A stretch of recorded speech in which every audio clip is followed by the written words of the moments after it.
அகல்புரில் பார்த்தீங்கன்னா 12,000 பேர் கொண்ட ஒரு படை அப்படியே வந்து மக்காவிலிருந்து சுற்றுப்புறத்திலிருந்து எல்லாரும் சேர்ந்து மதீனாவை வந்து அப்படியே சூழ்ந்துட்டாங்க.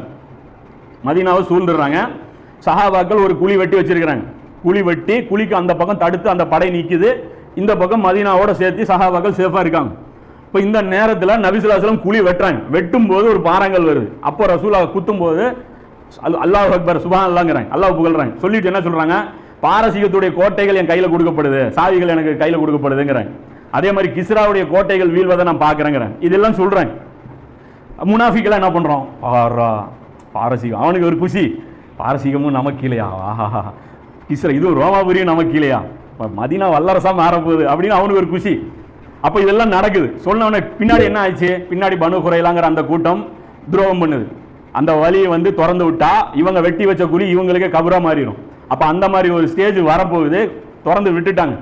திறந்து விட்டோன்னே படைகள் வருதுன்னொடனே பயங்கரமான ஒரு ஆட்டம் காணும்போது அப்போ சொல்றான் அல்லாஹ், நம்பிக்கையாளர்கள் சோதனைக்கு உள்ளாக்கப்பட்டு இன்னும் கடுமையான அதிர்ச்சிகளால் சோதிக்கப்பட்டார்கள். 33 அத்தியாயத்தில் 11, 12 அல்லாஹ் சொல்றான், மூமின்களை கடுமையான அதிர்ச்சிக்கு நம்ம உள்ளாக்கணும் அப்படின்னு சொல்லி சொல்றான். மேலும் அப்போது நயவஞ்சர்களும் எவர்களின் இதயங்களில் நோய் இருந்த நயவஞ்சர்களும் பலவீனமான இதயம் கொண்டவர்களும் அல்லாஹ்வும் அவருடைய தூதரும் ஏமாற்றத்தை தவிர வேறு எதையும் வாக்களிக்கவில்லை என்று கூறிய சமயத்தை நினைவு கூறுங்கள். இப்போ அவங்க என்ன பண்ணாங்க, அந்த இடத்துல கிஸ்ரா ஜெயிக்கும் ரோமாபுரி ஜெயிக்கிறாங்க, இன்னும் கொஞ்சம் நேரத்தில் ஆட்டம் க்ளோஸ் ஆக போகுது, எல்லாம் பொய் எல்லாம் நம்மளை ஏமாற்றி நம்ம வச்சு குழி நோண்ட வச்சு கல் தடுத்துட்டாங்க, வேலை வாங்கிட்டாங்க, நம்மளை ஏமாத்தினாங்க அப்படின்னு சொல்லியிருக்கிறாங்க. அதே மூமின்கள் எப்படி இருந்தாங்க, அன்றியும் நம்பிக்கையாளர்கள் கூட்டுப்படைகளை கண்டபோது இதுதான் அல்லாஹ்வும் அவனுடைய தூதரும் எங்களுக்கு வாக்களித்தது, அல்லாஹ்வும் அவனுடைய தூதரும் உண்மையை உரைத்தார்கள் என்று கூறினார்கள். இன்னும் அதுதான் மேட்டர், அது அவர்களுடைய நம்பிக்கையையும் முற்றிலும் கட்டுப்படும் போக்கையும் அதிகப்படுத்தியது. ஈமான் என்ன ஆச்சு, அதிகமாச்சுங்கிறேன். அப்ப முன்னறிவிப்பு வந்து எப்படி ஆச்சு பாருங்க. ரசூலுல்லாஹ் இது எதை பார்த்து இவங்க இப்படி ஒரே சம்பவம் தான். அப்போ மனசு அந்த இடத்துல என்ன ஆயிரும், திடீர்னு பார்ப்போம் இப்போ இன்னும் கொஞ்ச நாள் என்ன நடக்க போகுது, துருக்கி கைவிட்டு போயிடும். ஏன் துருக்கி எர்தோகன் ரொம்ப வலிமையாக நிற்கிறாரு இப்போ முஸ்லீம்களுக்கு. அடுத்தது என்ன ஆகும், துருக்கி கைவிட்டு போயிடும். இஸ்லாமிய நாடுகள்லாம் மிகப்பெரிய அழிவுகளை சந்திக்கும், அரபு நாடுகள் மிகப்பெரிய பேரழிவை சந்திக்கும். இப்போ இந்த நேரத்தில் என்ன சொல்லுவாங்க, 2வது எழுச்சியாம் மண்ணாங்கட்டியாம் எங்கேருந்து வரப்போகுது, இதெல்லாம் இருந்ததும் புட்டு போச்சு, எல்லாம் போச்சு. இந்த நேரத்தில் எங்கேருந்து 2வது எழுச்சி வரப்போகுது, இவனுக்கு கனவு இப்பயாவது அடிமையாக அவங்க சொல்கிறத கேட்டு நடங்க இப்படிப்பான். நமக்கு அட்வைஸ் பண்ணுவோம், இத்தனை நாள் தான் அதை எதோ பேசுறீங்க, இனியாவது ஒழுங்கா அவங்க சொல்றதை கேட்டு நடந்தீங்கன்னா ஏதோ உங்க புள்ள குட்டியாவது தப்பிக்கும் அப்படிமா. இது இல்லை, அதுக்காக அந்த டானிக் வந்து நமக்கு கொடுக்கும். இந்த முன்னறிவிப்புகள் எல்லாமே பார்த்தீங்க அப்படின்னா ஒரு டானிக் கொடுக்கும். அதே மாதிரி முன்னறிவிப்புகள் நடக்கும்போது நமக்கு என்ன இன்னொரு முக்கியமான இது கிடைக்கும்னா, இந்த தூங்கிட்டு இருக்கிறான்ல நம்ம உலக வாழ்க்கையில் தொலைஞ்சு போயிட்டோம், ஒரு சில அதிர்ச்சியான விஷயங்கள் நடக்கும்போது நம்ம டக்குன்னு ரியலைஸ் ஆகி நம்ம இருந்து நம்மளுடைய கியர் சேஞ்ச் பண்ணுவோம். ஏன்னா நம்ம எல்லாருமே அப்படி தானே, துனியாவுடைய வாழ்க்கையில் ஸ்மூத்தாக போயிட்டு இருந்தவங்க தான். நம்மளுடைய வாழ்க்கையில் ஒரு கல் விழுந்துச்சு, அந்த கல் தான் நம்மளை கொண்டாந்து இங்கே நிறுத்தியிருக்கு. அந்த டிஸ்டர்பன்ஸுக்கும் அது ஒரு யூஸ். இதில் பார்த்தீங்க அப்படின்னா நாம தான் ரொம்ப பின்தங்கி இருக்கிறோம். யூதர்கள் பார்த்தீங்கன்னா எவ்வளோ அட்வான்ஸாக போயிட்டாங்க தெரியுங்களா முன்னறிவிப்புகளில். ஒரு சாதாரண ஒரு முன்னறிவிப்பு எது, அவங்களுக்கு கிரேட்டர் இஸ்ரேல் கிடைக்கும் அப்படின்னு சொல்லி தானியேல் நபி எந்த காலகட்டத்தில் சொல்றாரு, துல்கர்னைனுடைய காலகட்டத்தில் சொல்றாரு, உங்களுக்கு ஒரு மெசாயா வருவார், அந்த மெசாயா வந்தார்னா நீங்க முழு உலகத்தை ஆட்சி பண்ணுவீங்க. அந்த மெசாயாவுடைய தலைநகரம் எது, இஸ்ரேலை தலைமையகமாக கொண்டு அந்த மெசாயா வருவார், நீங்க ஆட்சி பண்ணுவீங்கன்னு தானியேல் நபி பைபிளில் சொல்றாரு. அந்த முன்னறிவிப்பை நம்பி 1940 இவன் போய் குடியேறான். யாரு, பனி இஸ்ராயீல் இவன் போறான், யூதர்கள் போறாங்க. இன்னைக்கு வந்து நாம போவோமா, அந்த தபரியா ஏரியா ரசூலா சொன்னாங்களா முதல் கூட்டம் கடந்து போகும்போது தண்ணி இருந்துச்சுன்னு, அந்த முதல் கூட்டம் 1940 கிளம்பி போச்சு தபரியா ஏரியா தாண்டி. அது தாண்டி எங்க போனா டெல் அவிவ் போனா. இன்னைக்கு டெல் அவிவ் எப்படி இருக்கு, உலகத்திலே பயங்கரமான நகரம். அப்போ எப்படி இருந்துச்சு, மேப் எடுத்து பாருங்க. பாலைவனங்க, லண்டன்ல இருந்த சொத்தை வித்துட்டு அங்க போய் பாலைவனத்தில் அடிச்சிருக்கான். அல்லாஹ் சும்மா யாருக்கும் வெற்றி கொடுக்க மாட்டான், நல்லா புரிஞ்சுங்க. சோம்பேறிகளுக்கு கண்டிப்பா எல்லாம் வெற்றி கொடுக்கவே மாட்டான். சுறுசுறுப்பா அதாவது அல்லாஹ்வுடைய பாதையில போராடு அதாவது உழைப்பவர்களுக்கு தான் எல்லாம் வெற்றி கொடுப்பான். டெல் அவிவ்ங்கிறது ஒரு பாலைவனம். லண்டன்ல தன்னுடைய மெயின்ல இருக்கிற சொத்து இன்னைக்கு யாராவது போகுமா, நீ உங்களுடைய ஊர்களை கற்பனை பண்ணீங்க, டவுன்ல பீக்ல இருக்கிற ஒரு இடத்த வித்து போட்டு அங்க ஒரு காடு இருக்கு, ராஜஸ்தான்ல ஒரு பாலைவனத்தில் இருக்கு, அந்த இடத்துல போய் நீங்க உட்காருங்க, அந்த இடத்துல நீங்க பண்படுத்தி வளர்ச்சி டெவலப் பண்ணுங்க. அவன் போய் காசு போட்டு தான் வாங்கினான். அபகரிச்சதெல்லாம் இப்போ ஃபர்ஸ்ட் வாங்கும்போது என்ன பண்ணான், பணம் கொடுத்து வாங்கினான். அந்த நிலங்களை இது பண்ணான், அந்த தபரி ஏரியை தண்ணி எடுத்து தான் விவசாயம் பண்ணான். அதனால தான் வத்திட்டு இருக்கு அந்த ஏரி. அது ஏரின்னா நம்மளுடைய அந்த குட்டி ஏரியெல்லாம் கற்பனை பண்ணாதீங்க, ஒட்டுமொத்த இஸ்ரேலுக்கு நீர் சப்ளை பண்ணக்கூடிய ஏரி அது. அப்போ அந்த ஏரியிலிருந்து தண்ணி எடுத்து தான் எல்லாமே என்ன பண்ணுறான், டெவலப் பண்ணுறான். லண்டன்லேருந்து, ஃப்ரான்ஸ்லேருந்து, ஜெர்மனிலேருந்து சொத்துக்கள் எல்லாம் விற்று விற்று விற்று அங்கே போய் செட்டில் ஆகணும். அது சும்மா கிடையாது. இந்த ஒரு அஜெண்டாவை நோக்கி அந்த ஒரு லட்சியம் அவங்களுக்கு இருந்துச்சு. அதை நோக்கி அந்த முன்னறிப்புகள் என்ன பண்ணுது, அவங்கள வந்து கொண்டு போய் விடுது. இப்போ நமக்கும் இந்த முன்னறிப்புகள் இருந்து நம்ம படிப்பினை எடுத்தோம்னா நாமளும் நம்மளுடைய தொலைஞ்சு போன அந்த லட்சியத்தை நோக்கி மறுபடியும் நம்ம என்ன பண்ண முடியும், நாம வந்து அதை டிராவல் பண்ணி. இன்னொரு முக்கியமான ஒரு விமர்சனமும் பண்றாங்க. என்னன்னா, இந்த மறுமையை பத்தி இந்த 2050 தஜ்ஜாலின் வருகை அப்படின்னு சொல்லி ஒரு ப்ரெடிக்ஷன் போட்டிருந்தோம். அதுல வந்து என்ன கேட்டிருந்தாங்க, மறுமை நாள் வந்து எப்போ இருக்குன்னு அல்லாஹ்வுக்கு தானே தெரியும். அது வந்து நீங்க எப்படி இது கணிக்கலாம், இது எப்படி நீங்க இப்படி ப்ரெடிக்ஷன் பண்ணலாம்? ஒரு 60 வருஷத்துல நம்ம வர்றோம்னு நம்ம சொல்றோம், இன்னொரு 60 வருஷத்துல எல்லாமே கேம் ஓவரா போகுது. இப்போ இந்த டைட்டில் அப்படி தானே வச்சிருக்கோம், இறுதி நூற்றாண்டில் இறுதி சமுதாயம்ன்ட்டு. இப்போ இது வைக்கும்போதும் ஆரம்பத்தில் இது வச்ச டைட்டில் ஞாபகம் இருக்கா, 2015. அப்போ அல்லாஹ் வந்து குரானில் வந்து பல இடங்களில் சொல்கிறான் மறுமை நாளை பற்றி. அது வந்து என்கிட்ட தான் அந்த ஞானம் இருக்குது நபியா, அது எப்போ வரும்னு உங்கள்கிட்ட கேட்குறாங்க அப்படின்னு சொல்லி உதாரணத்துக்கு 7வது அத்தியாயத்தில் 187 எல்லாம் சொல்கிறான். இப்போ அந்த இடத்துல எல்லாம் சொல்லும்போது இது பற்றிய ஞானம் இறைவனிடமே உள்ளதுங்கிறான். யுக முடிவு நேரம் வந்தே தீரும், ஒவ்வொருவரும் தமது உழைப்பின் கூலி கொடுக்கப்படுவதற்காக அதை நான் மறைத்து வைத்துள்ளேன் அப்படின்னு சொல்லி 20வது அத்தியாயத்தில் 15வது வசனத்தை சொல்கிறான், மறைச்சு வச்சிருக்கிறேங்கிறான். இன்னொரு இடத்துல 7:187 அல்ல என்ன சொல்கிறான், அது திடீரென தான் உங்களிடம் வரும் அப்படிங்கிறான். அப்படியே புகாரில் ஒரு ஹதீஸ் வரும், நம்ம அதையும் புரிஞ்சு வச்சிருப்போம். என்னன்னா, ஒரு கால்நடைக்கு வந்து தண்ணி புகட்டிட்டு இருப்பார், ஒரு கால்நடைகளுக்கு தண்ணி குடிக்க வச்சுட்டு இருப்பாரு. அதுக்குள்ள என்ன ஆயிரும், மறுமை நாள் வந்துடும்.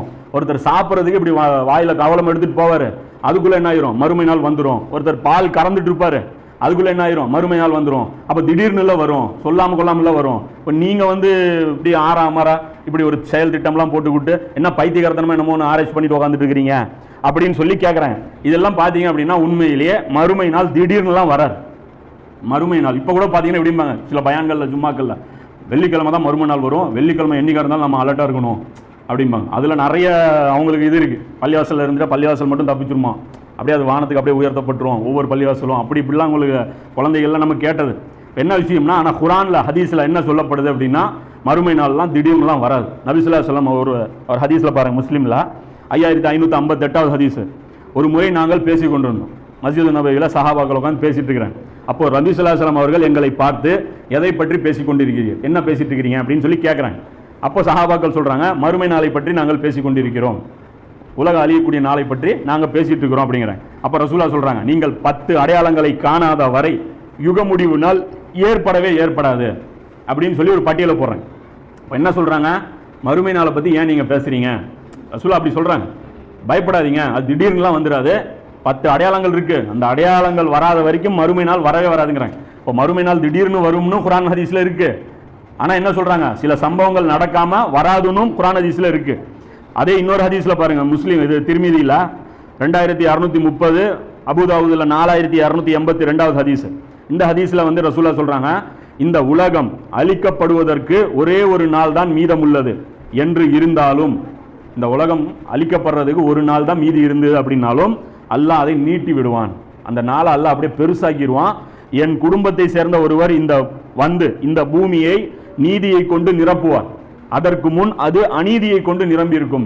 என்னுடைய ஃபேமிலியை சேர்ந்த ஒருத்தர் வந்து இந்த பூமியில நீதியை நிலைநாட்டி காட்டுவாரு, அநியாயம் இருக்கிற அந்த பூமியை அழிச்சு நீதியை நிலைநாட்டக்கூடியதா மாற்றுவார். இது நடக்கிற வரைக்கும் மறுமை நாள் வராது, ஒரு நாளே மீதி இருந்தாலும் சரி அல்லாஹ் அதை இழுத்துருவாங்கிறாங்க. அப்போ மறுமை நாளை பொறுத்த வரைக்கும் சில விஷயங்கள் இருக்கு, அதை கரெக்டாக நம்ம புரிஞ்சுக்கிட்டோம்னா இந்த குழப்பத்தை நம்ம தவிர்த்திடலாம்.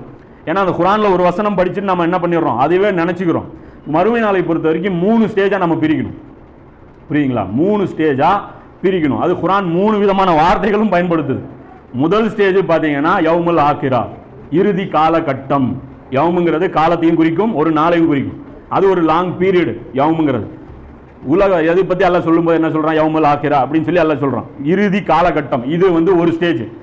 ரெண்டாவது ஒரு ஸ்டேஜ் பார்த்தீங்கன்னா உலகம் அழிக்கப்படுற நாள். அதை பற்றி குரான் சொல்லும்போது யௌமுஸ் சா அப்படிங்கிறது, சா அழிக்கப்படும் நாள், இது ஒரு நாள். மறுபடியும் எழுப்பப்படுற நாள் இருக்கு பாருங்க, அந்த நாளை பார்த்தீங்கன்னா அது வந்து கியாமா. கியாம்னா தொழுகைக்கு நிற்கிறது, எந்திரிச்சு நிற்கிறது. ஸோ 3மே தனித்தனியான விஷயங்கள். இப்போ இந்த 3க்குமே தனித்தனி அடையாளங்களும் இருக்கு. இந்த 3ஐ பற்றியுமே குரான் வந்து டிஃப்ரெண்டாக பேசுது. உதாரணத்துக்கு நபி ஸல்லல்லாஹு அலைஹி சொல்றாங்க, முஸ்னத் அஹமதுல 4506வது ஹதீஸ், திருமீதியில் 33. இந்த ஹதீஸ்ல என்ன வருது அப்படின்னு பார்த்தீங்கன்னா, உலகம் அழிக்கப்படுவதை பார்க்க விரும்புவர், தான் கண்ணால் உலகம் அழிகிற அந்த நாளை பார்க்கணும்னு ஆசைப்படுறவங்க 81, 82, 84 இந்த 3 சூறாக்களை ஓதட்டும் அப்படிங்கிறாங்க. அத்தக்வீர், இன்ஃபிதார், இன்ஷிகாக் இந்த 3 சூறாக்களை ஓதிக்குங்க அப்படிங்கிறாங்க. இது எந்த நாளை குறிக்குது? அஸ்ஸா, அந்த உலகம் அழியக்கூடிய நாள் இருக்குல்ல, அதனுடைய நிகழ்வுகள் எப்படி இருக்கும் அப்படின்னு சொல்லி அல்லாஹ் ரசூலுல்லாஹ் இந்த இடத்துல சொல்றாங்க.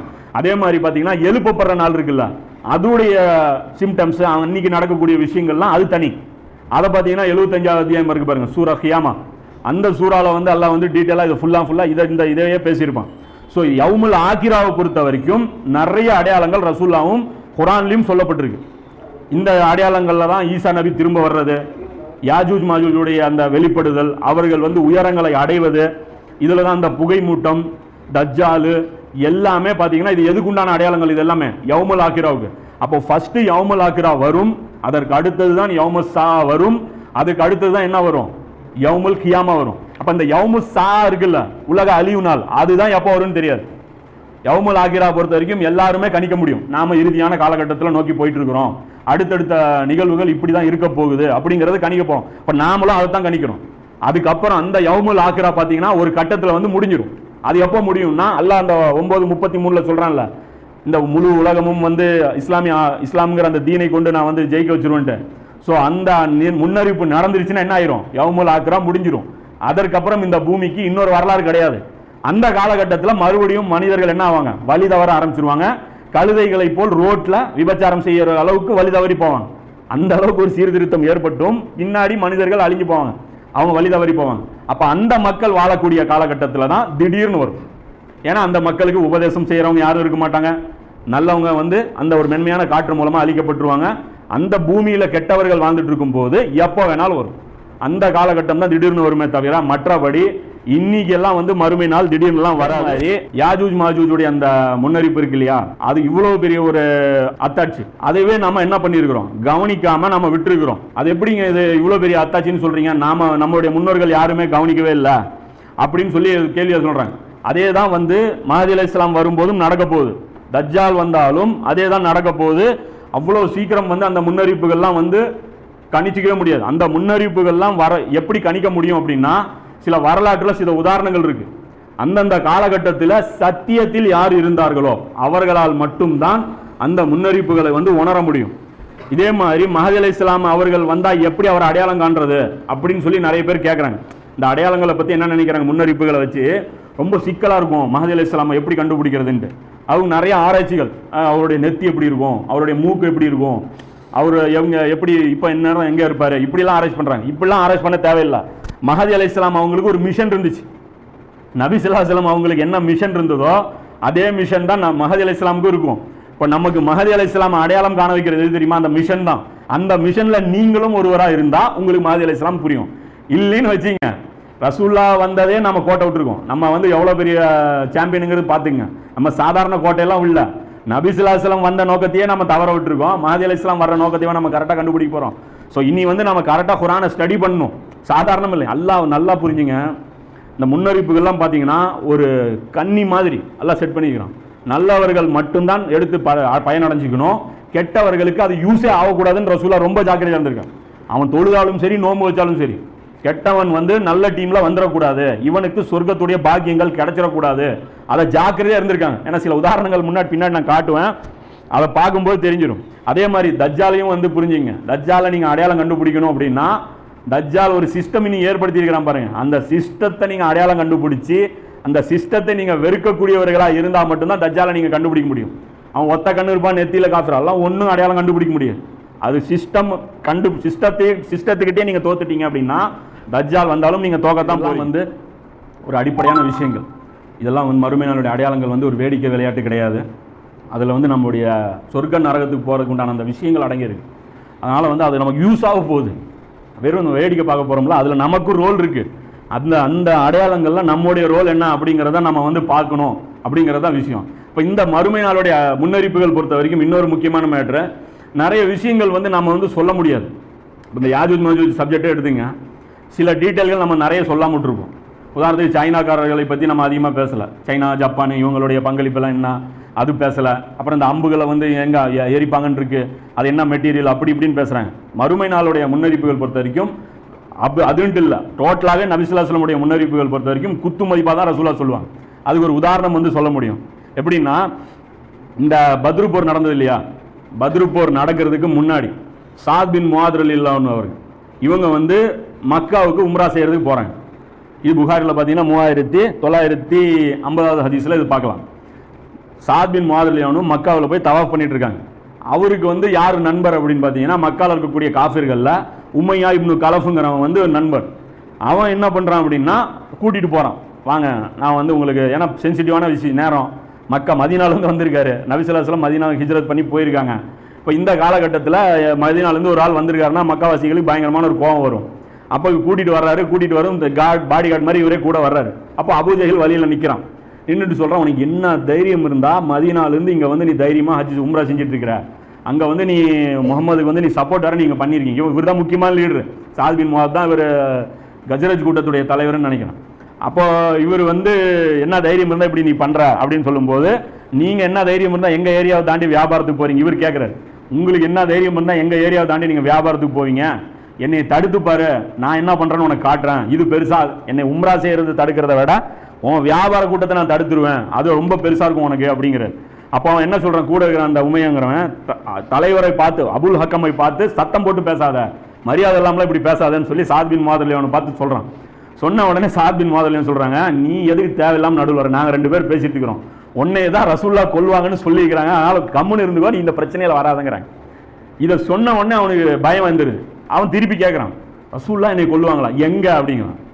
அவர் என்னங்கிற, அதெல்லாம் எனக்கு தெரியும். அப்போ முன்னறிவிப்பு இப்படி தான் இருக்கும், பத்ரு போர் நடக்கும்னு சாத் பின் முஆத் எனக்கு தெரியாது, எங்கே வச்சு இவன் கொல்லப்படுவாங்கிறதும் அவருக்கு தெரியாது, ஏன்னா இது ஹிக்மத். அதே மாதிரி இப்போ முன்னறிவிப்புகளை பொறுத்த வரைக்கும், ஏன்னா இன்னைக்கு பின்னாடி வரும், நம்ம சொல்லுவோம் நிறைய விஷயங்கள், அது அந்த பெரிய அடையாளங்கள், சூரியன் மேற்கிலிருந்து உதிக்கிறது, அதெல்லாம் இன்ஷால்லா அடுத்தடுத்த கிளாஸ்கள் அது கொண்டு வரும்போது நிறைய கேள்விகள் உங்களுக்கு வரும். அதனால சொல்கிறேன், கேட்காதீங்க, எனக்கும் தெரியாது, நான் எவ்வளோ டீட்டெயில் சொல்கிறேனோ அவ்வளோதான் டீட்டெயில், அதை தாண்டி டீட்டெயிலாம் வந்து ரசூல்லா வந்து ஃபுல்லாலாம் காட்ட மாட்டான், காமிச்சா அவன் உஷாராயிருவான், யாருக்கு பிரச்சனையோ அவன் உஷாராயிருவான். இப்போ இந்த இடத்துல சொல்லியிருந்தான்னு வச்சுங்க, இவர் பொய் பேச மாட்டார், யார் சாத் பின் முஆத் ரலியல்லாஹு கேட்டிருந்தாருன்னா ஃப்ரெண்டு வேற சொல்லி தான் ஆகணும், இந்த மாதிரி பத்ருக்கு தான் நடக்கும், பத்ருக்கு அவன் வருவானா, எங்கே வேணாலும் வருவான், பத்ருக்கு வரமாட்டான், ஒரு குத்து மதிப்பாக தெரியும் கொல்ல போகிறாங்கன்ட்டு, எங்கன்னு தெரியல, அதனால் அவன் வந்து என்ன பண்ணுறான், எப்போன்னு தெரியல, அதை யார் கையில் அப்படிங்கிறது தெரியல, அதனால் அவன் என்ன பண்ணுறான், வர்றான், இந்த ஸ்பாட்டுக்கு வரான். முன்னறிவிப்புகள் பொறுத்த வரைக்கும் இப்படி தான் இருக்கும். அதே மாதிரி பாருங்க, எல்லா டீட்டெயிலும் நமக்கு கிடைக்காது. இது ரசூலுல்லாஹ் இவர்கிட்ட பேசியிருக்கிறார்ல, அந்த பேசின அந்த சம்பவம் ஹதீஸா நமக்கு கிடைச்சிருக்கா, இல்ல. அதே இந்த சம்பவம் அபூஜஹல் மட்டும் குறுக்க வராம இருந்தா இதுவும் கிடைச்சிருக்காது. அபூஜஹல் வாயை விட்டு இவரும் நடுவில் பேசி வந்திருந்ததுனால என்ன ஆயிருக்கும், இதுவும் வந்து நமக்கு வந்து கிடைச்சிருக்காது. ஸோ அதெல்லாம் வந்து ஒரு மேட்ரு, அது ரொம்ப ரொம்ப அக்யூரேட்டாலாம் பார்க்கவே முடியாது, மேலோட்டமா இருக்கும், ஒரு கலங்கலா இருக்கும். அந்த ஹுதைஃபத்துல் யமான் ரலியல்லாஹு அந்த ஹதீஸ்ல கூட வரும்ல, பின்னாடி வரக்கூடிய நேர்வழி எப்படி இருக்குன்னா கலங்கலா இருக்கும் அப்படின்ட்டு. இப்போ கலங்கலா தான் இருக்கும், தெல்ல தெளிவாலாம் வந்து நமக்கு வந்து எரிப்புகளை பொறுத்த வரைக்கும் ஒரு ஃபார்முலா ஒன்று இருக்கு. அதை வந்து இம்ரான் ஹுசைன் இருக்கார் இல்லையா, இன்னைய தேதிக்கு முன்னறிவிப்புகள் சப்ஜெக்டில் உலகத்திலேயே சிறந்த ஆலிம் யார் அப்படின்னா அவர் தான். நிறைய தவறாகவும் சொல்லுவார், ஏன்னா இதுதான் சொல்கிறேன் இல்லைங்க, இதில் சொல்லித்தான் ஆகும். இப்போ இன்றைக்கே வந்து பார்த்தீங்கன்னா 2015 ஒரு சில விஷயங்கள் நான் பேசினேன், அது ஃபுல்லாக இப்போ மாற்றி பேச வேண்டியதாக இருக்குது. இப்போ இன்றைக்கி நம்ம பேச வேண்டியது 2 வருஷம் கழித்து மாற்றி தான் பேச வேண்டியது இருக்கும். ஏன்னா அந்த நிகழ்வுகள் மாற மாற நமக்கு என்ன ஆயிரும், நம்மளுடைய ஸ்டாண்டும் மாறிட்டே வரும். உதாரணத்துக்கு ஒரு முன்னறிவிப்பு எடுத்துங்களேன், நபி ஸல்லல்லாஹு அலைஹி வஸல்லம் சொன்னாங்க, நீங்களும் ரோமர்களும் சேர்ந்து 3ஆவதாக ஒரு எதிரியுடன் சண்டை போடுவீங்க அப்படின்னா. ஆரம்பத்தில் எல்லாரும் என்ன சொன்னாங்க, அந்த 90s கல்ஃப் வார் நடக்கும்போது ஈராக் தான் அது அப்படின்னு சொல்லி நிறைய பேர் சொன்னாங்க. அதுக்கப்புறம் என்ன பண்ணாங்க, மாற்றிக்கிட்டாங்க. இப்போ கடைசியாக இப்போ மாற்றிட்டு என்ன சொல்கிறாங்க, அமெரிக்காவும் ரோமர்களும் நீங்களும் சேர்ந்துன்னா என்ன சொல்கிறாங்க, அமெரிக்காவும் இவர்களும் சேர்ந்து, யார் சவுதியும் சேர்ந்து யார் கூட சண்டை போடுதோ அவங்க தான் அந்த எதிரி. இப்போ ஈரானை சொல்லிட்டு இருக்காங்க சலஃபி ஆலிம்கள். அப்போ அது பொறுத்த வரைக்கும் மாறி மாறி வந்துட்டு இருக்கும். அப்போ இந்த மாதிரி ஒரு சிக்கலும் வந்து இதில் என்ன இருக்குது, இந்த பிரச்சனைகள்ல இருக்குது. இப்போ இதில் வந்து நாம் வந்து ஒரு இன்னொரு பேசிக்கான ஒரு ஃபார்முலா வந்து இவர் கற்றுக் கொடுக்குறாரு. என்ன சொல்கிறாருன்னா, அவ்வளு ஜமான் ஆகிரு ஜமான் அப்படின்னு சொல்லி ஒரு கான்செப்ட் வந்து இவர் சொல்கிறார். இதை வந்து ஒரு தனி கிளாஸ் அவர் நடத்துகிறார், இஸ்லாமிக் எஸ்கட்டாலஜி அப்படின்னு சொல்லிட்டு அவருடைய அந்த வெப்சைட்டில் போனீங்கன்னா யூடியூப்ல கூட எஸ்கட்டாலஜின்னு சொல்லிட்டு அவர் வச்சிருக்கிறார். இது என்ன சொல்கிறாருன்னா, வரலாற்றுடைய முன்னாடி எப்படி நடந்துச்சோ அதே சம்பவங்கள் தான் திரும்பி நடக்கும் அப்படிங்கிற, அது உண்மைதான். ஏன்னா குரானில் பார்த்தீங்க அப்படின்னா இந்த யூசுப் சூராவுடைய அந்த சம்பவங்கள் தான் ரசூலுடைய வாழ்க்கையிலே நடந்துச்சு. இது மாதிரி தான் நிறைய ஒற்றுமைகள் வந்து இருக்கு. வரலாற்றில் முன்னாடி நடந்த நிகழ்வுகள் எப்படி அமைஞ்சதோ அதே மாதிரி தான் பின்னாடி என்ன இருக்க போகுது, பின்னாடிய காலகட்டமும் அப்படிதான் இருக்க போகுது. அதை அல்லாஹ் குரான்லேயே நமக்கு வந்து ஒரு க்ளூவா கொடுக்குறான். என்ன சொல்றான், அவர்களின் வரலாறுகளில் அறிவுடையோருக்கு படிப்பினை இருக்குது அப்படிங்கிறான். 12வது அத்தியாயத்தில் 111 அல்லாஹ் சொல்றான். அதே மாதிரி அதிலே இன்னொரு டீட்டெயில் என்ன அல்லாஹ் சொல்றான்னா, ஒவ்வொரு விஷயத்தையும் இது விவரித்து காட்டுவதாகவும் நம்பிக்கை கொண்ட சமூகத்தாருக்கு நேர்வழியாகவும் அருளாகவும் இது இருக்கு. இந்த வரலாறுகள் ஒவ்வொரு விஷயத்தையும் உங்களுக்கு கற்றுக் கொடுக்கும் அப்படிங்கிறான். ஏன்னா இவங்க வந்து சும்மா கிடையாது. அந்த காலத்தில் வழிகட்டில் இருந்தான்ல அவனும் இந்த காலத்தில் வழிகட்டில் இருக்கிறான்ல அவனும் ஒரே மாதிரி தான் சிந்திக்கிறான். அப்போ அதனால இவன் என்ன பண்ணுவாங்கிற மூவு அதை வச்சு நம்ம தெரிஞ்சுக்க முடியும். இதை பற்றி பார்த்தீங்கன்னா குர்ஆன்ல அல்லாஹ் சொல்றான், இவர்களுக்கு முன்னர் இருந்தவர்களும் இப்படியே தான் கூறினார்கள், வழிகட்ட இந்த மக்களின் மனநிலை எப்போதும் ஒரே மாதிரியாகத்தான் இருந்திருக்கிறது அப்படின்னு சொல்லி இது பஹ்ரால வருது. நம்பர் நோட் பண்ண மாட்டான், இதில் வந்து இருக்கு. அப்போ இந்த ஒரு பிராக்டிஸ் வந்து நாம பண்ணிக்கணும். என்னன்னா இதுக்கு முன்னாடி நடந்த முன்னறிவிப்புகளில் முன்னோர்கள் எப்படி ரியாக்ட் பண்ணாங்க, அப்போ அந்த ட்ரைனிங் கொஞ்சம் எடுத்துட்டோம்னு வச்சுங்க, பின்னாடி வரக்கூடிய அந்த காலகட்டத்தில் அந்த முன்னறிவிப்புகள் வரும்போது நாம எப்படி ரியாக்ட் பண்ணணும் அப்படிங்கிறத நமக்கு வந்து தெரிஞ்சிடும். இதில் இன்னொரு முக்கியமான விஷயம் புரிஞ்சுங்க, என்னன்னா புதிய புதிய பிரச்சனைகள் வரும்போது நாமளும் அப்டேட் ஆகிட்டே இருக்கணும். இப்போ இந்த ஆதம் நபியுடைய சம்பவம் குர்ஆன்ல வந்து அல்லாஹ் சொல்றான், ஆதம் நபி கொண்டு போய் சொர்க்கத்தில் விட்டான், இப்லீஸ் வந்து அவரை ஏமாத்திட்டான் அப்படிங்கிறது ஒரு சம்பவம். இது வந்து என்னது, நடந்து முடிஞ்ச ஒரு சம்பவம். இந்த சம்பவத்தை அல்லாஹ் சொல்லும்போது ஒரு மேட்டர் வந்து சொல்றான். எப்படி சொல்றான்னா, ஆதமின் மக்களே, எவ்வாறு ஷைத்தான் உங்கள் தாய் தந்தையரை சொர்க்கத்திலிருந்து வெளியேற்றினானோ, எப்படி உங்க அம்மா அப்பாவை சைத்தான் சொர்க்கத்திலிருந்து வெளியேற்றினானோ, மேலும் அவர்களுடைய வெட்க ஸ்தலங்களை பரஸ்பரம் வெளிப்படுத்தி விட வேண்டும் என்பதற்காக அவர்களுடைய ஆடைகளை களைந்தானோ, எப்படி அவங்கள வெளியேற்றினானோ, எப்படி அவங்க ட்ரெஸ்ஸை கழட்டினானோ அப்படின்னு சொல்லிட்டு சொல்றான், அவ்வாறு மீண்டும் உங்களை அவன் குழப்பத்தில் ஆழ்த்திட வேண்டாம் அப்படின்னு சொல்லி சொல்றான். அவனும் அவனுடைய நண்பர்களும் நீங்கள் பார்க்காத வகையில் இருந்து கொண்டு உங்களை பார்த்து கொண்டிருக்கிறார்கள் அப்படின்னு சொல்லி 7ஆம் அத்தியாயத்தில் 27 சொல்றான். இப்போ சொல்றான், மறுபடியும் இது மாதிரி நடந்துக்காம பார்த்துக்குங்க அப்படின்னு சொல்லி அல்லாஹ் சொல்றான். மறுபடியும் இது மாதிரி நடக்க போதா, மறுபடியும் நம்மளெல்லாம் ஒரு செட்டை கூட்டு போய் நம்மளையும் நம்மளுடைய வைஃபையும் சொர்க்கத்தில் கொண்டு போய் விட்டு இந்த மரத்தை சாப்பிடாதீங்கன்னு சொல்லி இந்த எக்ஸாம் இருக்குமா மறுபடியும். ஆனால் அல்லாஹ் என்ன சொல்றான், மறுபடியும் இதே மாதிரி நடந்துடாம பார்த்துங்க. அப்போ மறுபடியும் இது மாதிரி நடக்காம பார்த்துங்கன்னா என்ன அர்த்தம்? இல்லை, இதே சம்பவம் திரும்பி நடக்காது. அவன் இந்த ஸ்டைலில் ஏமாற்ற போறானா நம்மளை, பழத்தை சாப்பிடுங்கன்ட்டு. ஸ்ட்ராட்டஜி என்னன்னு புரிஞ்சுக்கணும். இப்போ ஷைத்தானுடைய ஸ்ட்ராட்டஜி என்னன்னா, நன்மையை சொல்லி ஏமாத்திருக்கான். என்ன சொல்லியிருக்கிறான், நீங்க இந்த மரத்தை சாப்பிட்டீங்க அப்படின்னா மலக்குகளாக மாறிடுவீங்க, எந்நேரமும் அல்லாவை புகழ்ந்து கொண்டே இருப்பீங்க, அல்லாவை துதித்து கொண்டே இருப்பீங்க அப்படின்னு சொல்லி மாத்திருக்கான். அப்போ விஷயம் என்னன்னா, அல்லாஹ் என்ன சொல்றான், அவ்வாறு மீண்டும் ஏமாத்திடுவான் அப்படின்னா என்ன அர்த்தம், அது மாதிரியே வேற ஆங்கிள் வந்து ஏமாத்துவான். ஸோ அப்டேட்ல இருக்கணும். நாம வந்து மாத்தி யோசிக்கணும். ஷைத்தானும் மாத்தி தான் யோசிப்பான். இவங்களுக்கு என்ன நினைக்கிறாங்கன்னா, தஜ்ஜால் வந்தா நேரடியா தஜ்ஜால் சொல்லுவான், தஜ்ஜால் வந்து இப்படிமா என்னை வணங்குங்கள் அப்படிமா, நாங்க முடியாதுன்றோம். நான் கேட்குறேன், தாயத்து கட்டுறேன், ஜும்மா தொழுறவங்க கூட போக மாட்டான். தஜ்ஜால் பின்னாடி ஒருத்தன் மனுஷ உருவத்தில் ஒருத்தன் வந்து நான் இறைவன் சொன்னான், மனித உருவத்தில் இருக்கிறவன் எவனா முஸ்லீம் ஏற்றுக்குவானா? முட்டாள் கூட என்ன விளங்கி வச்சிருக்கான், இவன் இன்னும் வேற மாதிரி விளங்கி வச்சிருக்கான். மனிதனுக்கு கடவுளுக்கு உருவம் இல்லைன்னு விளங்கி வச்சிருக்கான். உருவம் இல்லை, அவன் வந்து பூமிக்கு வரமாட்டான். ஏதோ ஒரு சாமியாரை பார்த்து முஸ்லீம் அல்லான்னு நம்புவானா? ஒரு சாமியாரை பார்த்து அவன் என்னதான் மாயமந்திரம் செய்யட்டும் அவுளியான்னு தான் நம்புவான். அவருக்கு ஆற்றல் இருக்குன்னு வேணா நம்புவானே தவிர நான் தான் இறைவன் எவனா நம்புவானா? மடப்பையன் கூட நம்ப மாட்டான். இவ்வளவு மொக்கையாவா இருக்கும் தஜ்ஜாலுடைய ஃபித்னா. நபிமார்கள்லாம் பயந்து போய் இதுக்காக பயப்படுவாங்களா? ஸோ விஷயம் என்னன்னா வேற மாதிரி இருக்கும். அப்போ வரலாற்றிலையும் பாருங்க, நிறைய விஷயங்கள் இப்படிதான் இருந்திருக்கு. இப்படிதான் அந்த காலகட்டத்தில் இருந்தவங்க தவறி போயிருக்காங்க. அந்த மாதிரி ஒரு மிகப்பெரிய ஒரு சோதனை எதுன்னு பார்த்தீங்கன்னா, இந்த முஸ்லீம் சமுதாயத்திற்கு நபி ஸல்லல்லாஹு அலைஹி வஸல்லம் அவர்களுடைய மரணத்திற்கு அப்புறம் மிகப்பெரிய ஒரு சோதனை எதுன்னு பார்த்தீங்கன்னா, அலி ரலியல்லாஹு அன்ஹு தான் மிகப்பெரிய ஒரு சோதனை. ஏன்னா இந்த உம்மத்துடைய அன்னைக்கு மட்டும் இல்லை, இன்னி வரைக்கும் இந்த உம்மத்துடைய பிரச்சனை மிகப்பெரிய காரணம் யார் அப்படின்னா அலி ரலியல்லாஹு அன்ஹு தான். அலி ரலியல்லாஹு அன்ஹு அவர்களை சரியாக நீங்க விளங்கலை அப்படின்னா, அவர்கிட்ட நீங்க சரியா பாடம் கத்துக்கல அப்படின்னா நிறைய விஷயங்கள் உங்களுக்கு கத்துக்க முடியாமலே போயிடும். இன்னும் சொல்ல போனா குர்ஆனுடைய கல்விக்காக நபி ஸல்லல்லாஹு அலைஹி வஸல்லம் அவர்கள் அவருக்கு வந்து ரெக்கமெண்ட் பண்றாங்க, இவர் உங்களுக்கு குர்ஆனை கத்து கொடுப்பார், விளங்க வைப்பாருன்ட்டு. அப்ப அவருடைய அந்த செயல்பாடுகளை நம்ம சரியா புரிஞ்சிக்காதனால தான் இன்னைக்கு என்னவா இருக்கும், ஷியா சுன்னி பிரச்சனை. இந்த ஷியா சுன்னி பிரச்சனை இருக்க போய் தான் வெள்ளக்காரர்கள் நம்மளை